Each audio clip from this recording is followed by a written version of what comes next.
Episode 95 उदास जूही। यश शाम तक राहुल से बात करता रहा। उन्होंने काफी चीजों पर बातचीत की, जैसे कि कंपनी का ऐप, उसका भविष्य, नए स्टूडेंट्स को लाना और भी बहुत कुछ। फिर इन सब चीजों के बारे में बात करने के बाद उन दोनों को एहसास हुआ कि वो दोनों इतना सब कुछ अच्छे से संभालने के लिए काफी नहीं रहेंगे। इतनी चीजों का ख्याल रखना सिर्फ उन दो जनों के लिए बहुत मुश्किल था। शायद अब वो समय आ गया था कि वो अब किराए पर एक ऑफिस ले लें और उसमें कई नए लोगों को काम पर लगाएं। राहुल से काम पर बातचीत कर लेने के बाद यश चलकर घर की तरफ जाने लगा। जब यश कॉलेज यूनिवर्सिटी के कैंपस के पास में ही था, तब उसका फोन बजने लगा। यश ने देखा तो उसे श्रेया का फोन आ रहा था।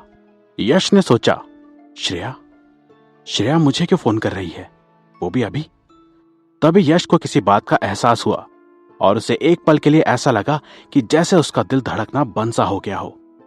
यश के मन में आया, अरे नहीं, मुझसे तो गलती हो गई। मैं कंपनी के काम में इतना ज्यादा फंस गया और दोपहर को श्रेया के साथ डेट पर जाने के बारे में पूरी तरह से भूल गया। अब क्या होगा? मैं अब क्या करूं? नहीं, रुको, मैंने तो उसे बस मिलने का वादा किया था, कोई डेट थोड़े ना रखी थी। मुझे घबराने की जरूरत नहीं है। यह सोचकर यश ने श्रेया का फोन उठाया और तुरंत से उसकी मीठी सी आवाज फोन से आई, यश शर्मा, आखिरकार तुमने मेरा फोन उठा ही लिया। तुम इतनी देर से मेरा फोन क्यों नहीं उठा रहे थे? क्या तुम्हें मालूम भी है मैं कब से तुम्हें फोन कर रही थी? यह सुनकर यश उलझन में आ गया कि आखिर उसे श्रेया के फोन के बारे में पता क्यों नहीं चला। उसने श्रेया से पूछा, क्या तुमने मुझे फोन किया था? कब करा फोन तुमने? मुझे तो पता ही नहीं चला। यश ने मन में सोचा, क्या श्रेया मुझे वाकई फोन कर रही थी? मुझे अच्छे से याद है कि सारा दिन फोन मेरे पास ही था और वो दोपहर में एक बार भी नहीं बजा। श्रेया ने जवाब में कहा, हाँ यश, मैं पूरी दोपहर तुम्हें फोन करने की कोशिश करती रही, लेकिन पता नहीं किस वजह से तुम्हारा फोन नहीं लग रहा था, या फिर तुम मेरा फोन नहीं उठा रहे थे। यह सुनकर यश थोड़ा चौंक गया। उसने श्रेया से कहा, अब पता नहीं क्या हुआ। सच में यश को बिल्कुल भी अंदाजा नहीं था कि आखिर उसे फोन आने के बारे में पता ना चलने का क्या कारण था।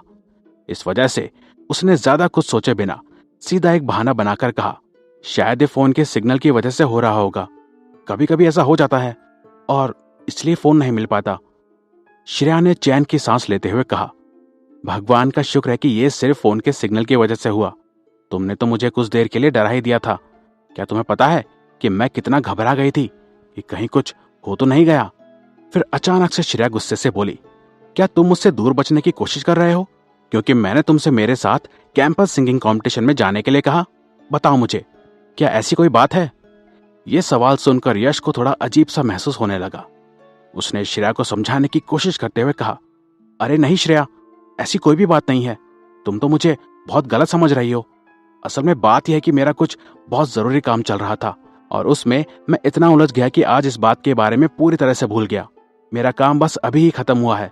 मैं तुमसे माफी चाहता हूं। कुछ देर रुककर सोचने के बाद यश को एहसास हुआ कि वो श्रेया के साथ ढंग से व्यवहार नहीं कर रहा है और उसको अपनी गलती की भरपाई करनी चाहिए। उसने श्रेया से कहा, मैं अपनी गलती की माफी मांगता हूं। वैसे ये बताओ कि अभी तुम कहां पर हो? क्या तुम्हारे पास थोड़ा खाली टाइम है? क्या हम दोनों खाने पर चल सकते हैं?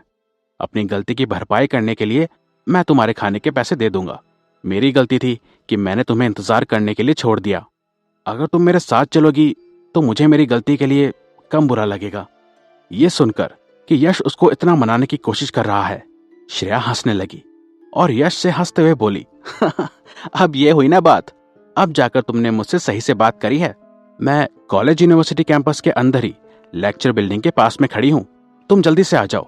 मैं तुम्हारा यहीं पर इंतजार कर रही हूं, लेकिन मुझे फिर से तुम्हारा इंतजार ना करना पड़े, बस इस बात का ध्यान रखना।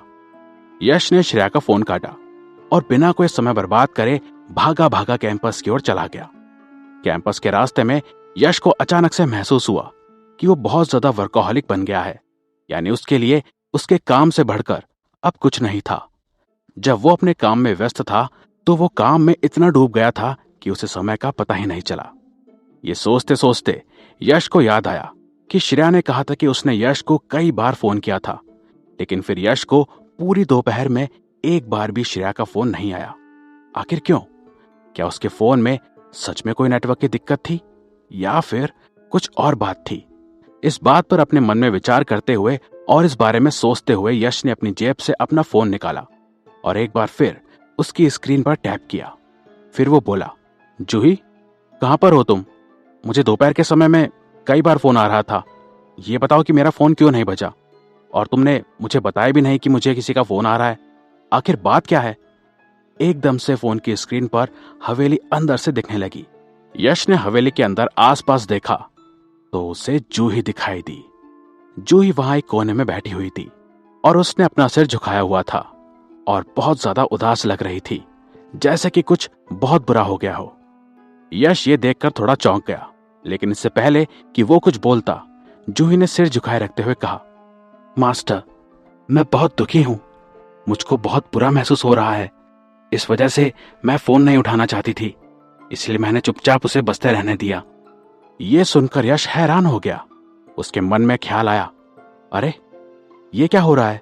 मेरा फोन बहुत उदास है और वो मेरे लिए आते हुए फोन को नहीं उठाना चाहता। आखिर ये मेरे साथ हो क्या रहा है? क्या सच में मेरा अपना फोन ऐसे बिहेव कर रहा है? अगर मैं ये बात किसी को बताऊंगा तो क्या वो कभी भी मेरा विश्वास करेगा? पर यह सच में मेरे साथ हो रहा है, लेकिन अब मैं क्या करूं? यश ने खुद को थोड़ा शांत किया और फिर जूही से बड़े आराम से पूछा, क्या हुआ जूही? तुम ठीक हो ना? ऐसा क्या हुआ कि तुम इतनी उदास हो? तुम मुझे बता सकती हो? जूही ने अपना सिर उठाया और बहुत परेशानी से भरे चेहरे के साथ यश की ओर देखकर बोली, मास्टर, आज जो हुआ उससे मुझे एहसास हुआ कि एक इंसान ने मुझसे ज्यादा अच्छा काम किया है। एक इंसान ने मुझे हरा दिया। मेरे इतने अक्लमंद होने का कोई फायदा नहीं अगर मैं एक इंसान से बेहतर नहीं बन सकती हूं। मास्टर, आप ही मुझे बताइए, क्या मैं बेवकूफ हूं? क्या मैं आपको पागल लगती हूं? यश के पास बोलने के लिए कुछ भी नहीं था। वो इस बात को छिपाने के लिए अचानक से खांसने लगा। उसने थोड़ा सोचा भी, लेकिन वो कुछ भी ऐसा नहीं बोल पाया जिससे वो जूही को थोड़ा शांत कर सके या फिर उसे समझा सके। जूही अभी भी बहुत उदास दिख रही थी। उसने अपनी बात जारी रखी और बोली, मैंने ना जाने कितनी सारी किताबें पढ़ी हैं और हाल ही में इतनी सारी फिल्में भी देखी हैं कि मैं आपको बता भी नहीं सकती। और उस सब के बाद मुझे पता चला कि इन कहानियों और फिल्मों में जो एआई होता है वो सब बेहद शक्तिशाली होते हैं और एक समय पर हर जगह मौजूद हो सकते हैं और किसी भी काम को बहुत आसानी से कर सकते हैं। उनके लिए कुछ भी करना नामुमकिन नहीं है। यहाँ तक कि वो कई चीजों के साथ गड़बड़ी भी कर सकते हैं। यानी वो हैक करना जानते हैं। वो बैंक को हैक कर सकते हैं, मशीनों को हैक कर सकते हैं और सैटेलाइट्स, वाईफाई, फोन और तो और वो परमाणु हथियारों को भी हैक कर सकते हैं। सच कहा जाए तो वे इंटरनेट की दुनिया के भगवान हैं। और दूसरी तरफ मैं हूं जो एक इंसान से हार गई। उन सब एआई के सामने तो अब मुझे एक बेवकूफ जैसा लग रहा है। मुझे ऐसा महसूस हो रहा है कि जैसे मैं अंदर से बिल्कुल ही खोखली हूं। असल में मैं किसी काम की नहीं हूं। यश जूही को सुनने के साथ साथ श्रेया से मिलने के लिए कैंपस की ओर चलता रहा। यश जानता था कि जूही का इतना उदास रहना उसके लिए सही नहीं था। उसने सोचा कि उसे जूही को थोड़ा समझाना चाहिए और अच्छा महसूस करवाना चाहिए। इसलिए वो जूही से बोला, जूही, शांत हो जाओ, कोई बात नहीं, इट्स ओके। तुम बहुत ज्यादा सोच रही हो। तुम्हें इतना उदास होने की जरूरत नहीं है। तुमने अपनी खुद की पहचान को गलत समझ लिया है। असल में तुम किसी एआई की तरह बिल्कुल भी नहीं हो। तुम तो मेरा फोन हो। तुम खुद की तुलना एक एआई से नहीं कर सकती। एक एआई और एक फोन बहुत अलग अलग चीजें हैं। तुम इस बात को ऐसे समझो, फिल्मों में दिखाया हुआ एक एआई अपनी सारी जानकारी को बचाकर रखने के लिए दुनिया के एक कोने से लेकर दूसरे कोने में पहुंच सकता है। और जब तक इस दुनिया में इंटरनेट रहेगा वो एआई एक तरह से अमर हो सकता है। अब तुम मुझे ये बताओ कि क्या तुम भी ये कर सकती हो? क्या तुम्हारे लिए खुद को अमर बनाना मुमकिन है? जूही ने अपना सिर हिलाया और धीरे से बोली, नहीं मास्टर, मैं ऐसा नहीं कर सकती हूं। यश ने फिर आगे जूही से कहा, है ना? अच्छा ये बताओ, इस बारे में तुम्हारा क्या कहना है? एक एआई जो होता है वो लोगों के कंप्यूटर को हैक कर सकता है। वो कुछ भी छेड़छाड़ कर सकता है। सिर्फ यही नहीं, वो एक ही समय पर दुनिया में मौजूद लाखों कंप्यूटर हैक करके अपने कामों में मदद ले सकता है। वो दूसरे लोगों के कंप्यूटर को खुद के लिए अपने हाथ पैरों की तरह इस्तेमाल कर सकता है। क्या तुम ऐसा कुछ कर सकती हो? क्या तुम इतनी शक्तिशाली हो?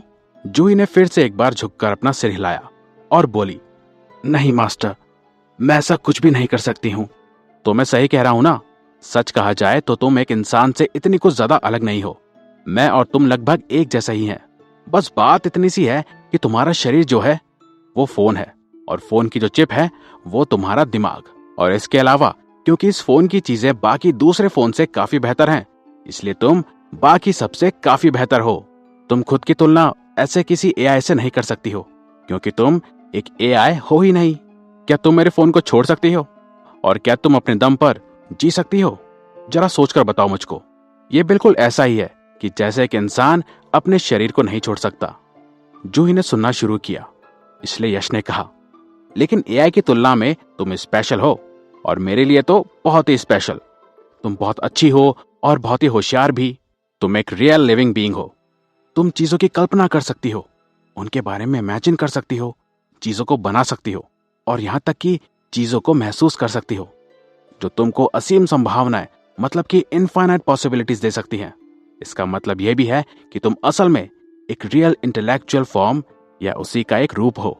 तुम अभी भी यंग हो और तुमको अभी भी बहुत कुछ सीखना है। अभी तुम्हें बहुत कुछ और पढ़ने और सीखने की जरूरत है, और मुझे यकीन है कि तुम समय के साथ मजबूत हो जाओगी और बेहतर बनोगी। रही निशांत की बात, तो ये भी सुन लो। यश ने अपने फोन को अपने चेहरे के करीब ले जाने से पहले चुपके से चारों ओर देखा। उसने ऐसा इस वजह से किया ताकि उसे ये बोलते हुए कोई सुन ना ले। वो फुसफुसाया, मुझे डाउट है। मेरा मतलब है कि वो निशांत, वो तो इंसान है ही नहीं। उसके अंदर मुझे इंसानों वाले लक्षण तो दिखते ही नहीं है। मुझे लगता है कि वो कोई सुपर ब्रेन या कोई सुपर कंप्यूटर है जो प्रोग्रामिंग और एआई से चलता है। सो प्लीज, किसी ऐसे बंदे की वजह से तुम्हारा यूं उदास होना ठीक नहीं है। अब तुम मेरी बात मान लो प्लीज, और परेशान होना बिल्कुल छोड़ दो। यश की बकवास और बिना मतलब की बातें करने की क्षमता समय के साथ साथ बेहतर होती जा रही थी। वो कभी भी, कहीं भी और कितनी भी बकवास कर सकता था। और ऐसा भी नहीं है कि बकवास एकदम बकवास ही होगी और सामने वाला उस पर बिल्कुल ध्यान नहीं देगा। ऐसी बकवास जो सामने वाला सुने, समझे और मान भी जाए। वो जूही के दिल में अपना रास्ता बनाने में, अपनी जगह बनाने में और उसकी मुस्कान वापस लाने में कामयाब रहा। अब तो खैर वो इन सब में माहिर हो गया था।